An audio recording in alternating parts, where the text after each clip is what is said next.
우리는 반려동물을 돌본다고 생각하지만 사실은 그들이 우리 마음을 돌봐주고 있는지도 모릅니다.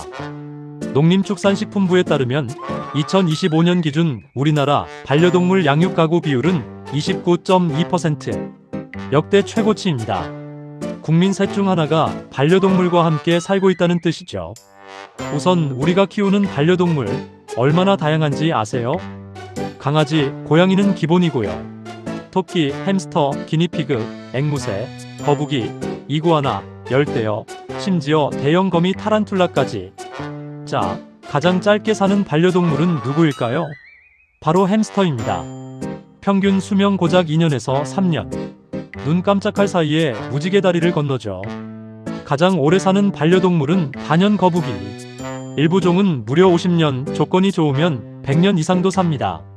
한번 입양했다간 자식, 손주에게 물려줘야 할 수도 있어요. 앵무새도 만만치 않습니다. 종류에 따라 30년에서 80년을 삽니다. 인간과 수명이 비슷한 진짜 평생 친구죠. 우리가 가장 많이 키우는 강아지는 평균 12년에서 13년. 반려묘는 평균 11년에서 17년으로 고양이가 조금 더 오래 삽니다. 그럼 가장 비싼 반려동물은 무엇일까요? 사자계 순혈 티베탄 마스티프는 한 마리에 수억 원. 반면 햄스터는 2, 3만 원이면 입양할 수 있죠. 우리나라 주택 대부분이 아파트인데 마당 없는 실내 생활, 그들에게 좋은 걸까요? 나쁜 걸까요?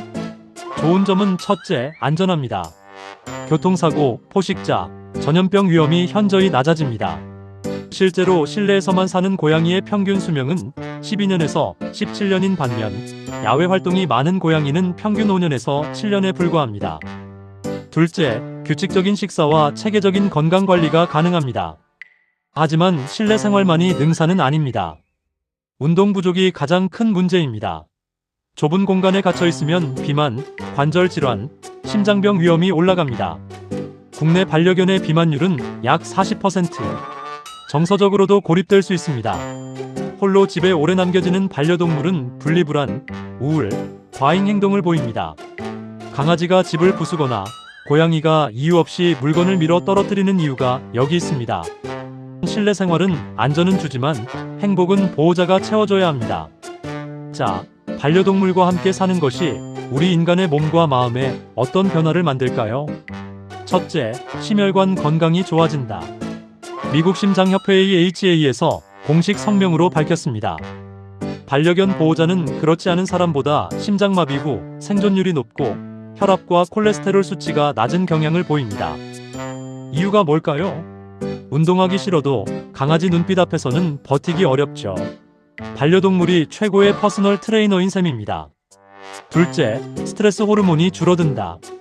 농촌진흥청의 연구 결과 반려견과 교감하는 프로그램 산책, 빗질, 행동 관찰 등을 5주간 실시한 은퇴자 그룹에서 우울 척도가 11.3점에서 6.7점으로 유의미하게 감소했습니다. 자기 효능감은 61.3점에서 68.1점으로 올랐고요. 반려동물을 쓰다듬을 때 우리 몸에서는 옥시토신 사랑 호르몬이 분비됩니다. 동시에 스트레스 호르몬 코르티솔이 낮아집니다. 이건 마치 명상과 같은 효과입니다. 고양이 한 마리가 명상 앱보다 효과적일 수 있다는 거죠. 셋째, 아이들의 정신 건강을 지킨다. 국제학술지 BMC 피디애트릭스에 게재된 연구에 따르면 어릴 때부터 반려견 반려묘와 많은 시간을 보낸 아이들은 청소년이 됐을 때 불안장애와 기타 정신건강 장애를 겪을 위험이 낮았습니다. 넷째, 인지 기능과 뇌 건강도 개선된다. 반려동물을 키우는 사람들이 더 나은 집중력, 기억력, 정보 처리 속도를 가진다는 연구 결과도 있습니다. 특히 노인의 경우 반려동물이 목적 의식과 소속감을 제공해 우울증과 외로움을 줄이고 삶의 질을 높이는 데 크게 기여합니다. 다섯째, 사회적 연결의 다리가 된다.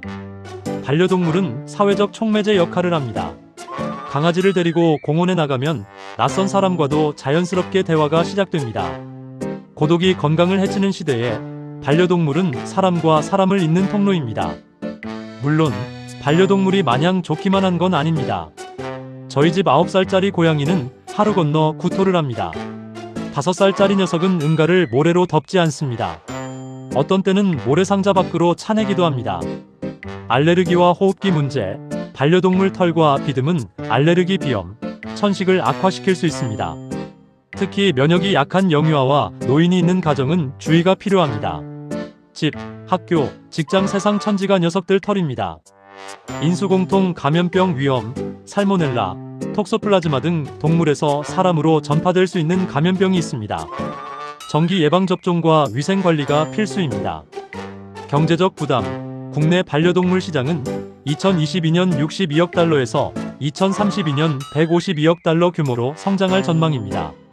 사료비, 의료비, 미용비 한 달 양육비가 적게는 10만원, 많게는 수십만원. 여행의 제약, 갑자기 2주 해외여행. 쉽지 않습니다. 누군가 돌봐줘야 하기 때문입니다.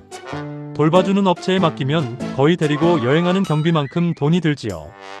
감정적 위기, 펫로스 증후군도 있습니다.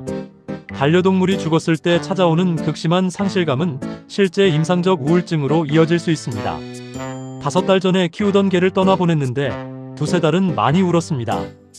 부모님 돌아가신 때보다 훨씬 더 슬퍼했던 것 같습니다. 반려동물을 키운다는 것은 언젠가 찾아올 이별까지 사랑하는 것이라고 합니다. 그래서 결론은 반려동물은 책임입니다. 입양은 쉽지만 함께 사는 것은 헌신입니다. 하지만 그 헌신 속에서 우리가 얻는 것이 훨씬 더 크다는 것도 분명한 사실입니다. 그들은 우리의 혈압을 낮추고 외로움을 달래주고 아이들의 마음에 공감 능력을 심어주고 노인의 하루의 이유를 만들어줍니다. 그리고 때로는 말 한마디 없이도 우리 곁에 가만히 앉아 이 세상 누구보다 깊이 우리를 이해해줍니다. 오늘 영상이 도움이 되셨다면 구독과 좋아요 부탁드립니다. 댓글에 여러분의 반려동물 이름도 남겨주세요. 다음 영상에서 뵙겠습니다. 감사합니다.